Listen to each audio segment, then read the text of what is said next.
Oi! Hoje nós vamos falar sobre mais um tema que foi proposto por vocês na caixinha de perguntas, que é relacionado à obediência. A obediência é um dos grandes desafios, desse processo aí de desenvolvimento da criança, e eu queria lembrar para vocês que aqui a gente vai dar algumas dicas mais gerais, vai conversar num contexto mais geral de como facilitar, esse processo aí de comunicação entre adultos, responsáveis e a criança. Mas quando a gente fala em obediência, é importante pensar sobre o contexto mais específico. Que tipo de comportamento que acontece, qual é a função desses comportamentos, compreender um pouco o que é que causa esse mal-estar na criança, de repente, quais são os comportamentos que ela apresenta mesmo nesse não obedecer. O que significa essa obediência? O que significa também essa não obediência, dentro do contexto familiar? Mas vamos embora refletir um pouquinho sobre formas de se comunicar melhor, de facilitar esse processo.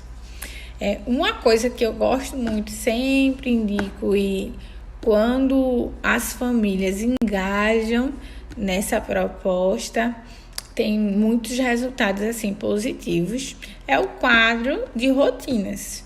Por quê? Porque o quadro de rotinas vai estar ali trazendo de forma visual para a criança aqueles direcionamentos que muitas vezes a gente precisa falar, refalar, falar de novo, lembrar. Então, tendo essa dica visual, a criança tem acesso a tudo que ela vai precisar fazer naquele dia. A ordem, isso organiza melhor a criança. Eu tenho um vídeo já aqui falando especificamente sobre o quadro de rotinas. Então, qualquer coisa, vocês podem procurar pelo título, quadro de rotinas, que tem muita informação legal de como montar.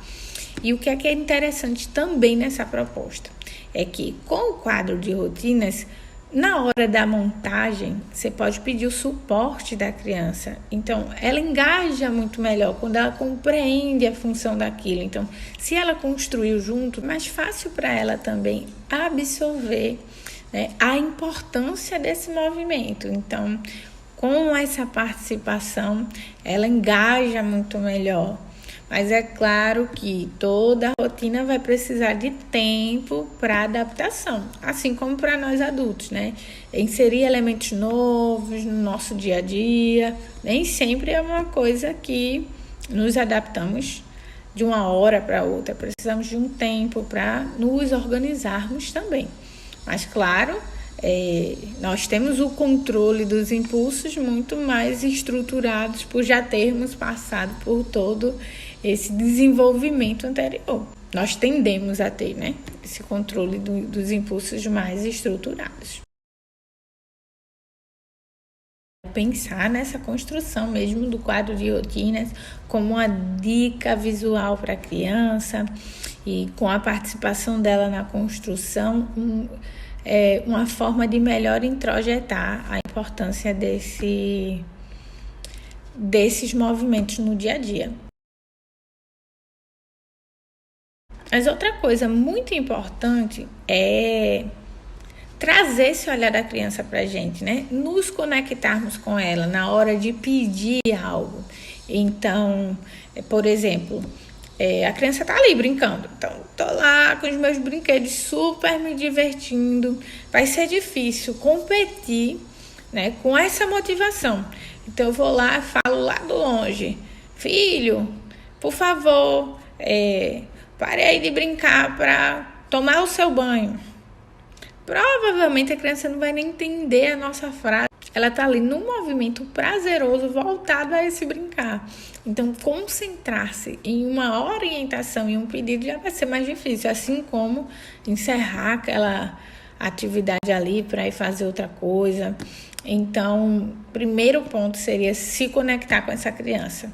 Às vezes, a correria do dia a dia nos faz estarmos mais elétricos ou mais ansiosos, então querendo resolver muitas coisas ao mesmo tempo. Mas no momento de fazer um pedido, vamos parar, baixar, ficar na altura da criança, olhar nos olhos da criança e colocar o foco, direcionar o foco da criança para aquilo que a gente está falando. Outro ponto importante que muitas vezes facilita também é dar opções para a criança, porque a gente sai desse lugar, né, do impositivo. Então, por exemplo, o que é que você prefere? Você prefere tomar banho primeiro ou fazer a sua lição primeiro? A gente está dizendo que ela vai fazer as duas coisas, né? Não tem possibilidade de não fazer, mas a gente está perguntando o que ela acha melhor. Qual é a preferência dela? Então, a gente sai desse lugar da pessoa que está obrigando a fazer naquele momento. Sai desse lugar impositivo. Outra coisa muito importante a se pensar nesse processo, né, de construção de segmento de instrução, de obediências, é a importância mesmo do exemplo. Porque, por exemplo, se a gente pede para a criança guardar os seus brinquedos, mas deixa todos os nossos pertences espalhados pela casa, como a criança vai construir essa consciência de que é importante guardar os seus pertences se nós mesmos deixamos tudo em qualquer lugar? Não quer dizer que não seja possível para a criança aprender uma habilidade que a gente não tem, por exemplo. Não é isso, mas que facilita bastante quando ela tem um direcionamento no sentido de ter este exemplo, ter contato com aquilo que é solicitado para ela também. Então, essas são algumas das reflexões que são importantes de a gente pensar quando a gente pensa sobre esse processo de obediência da criança, de seguimento de instruções. São pontos importantes que, de repente, podem ser levados em consideração quando a gente vai construir essa relação com os pequenos.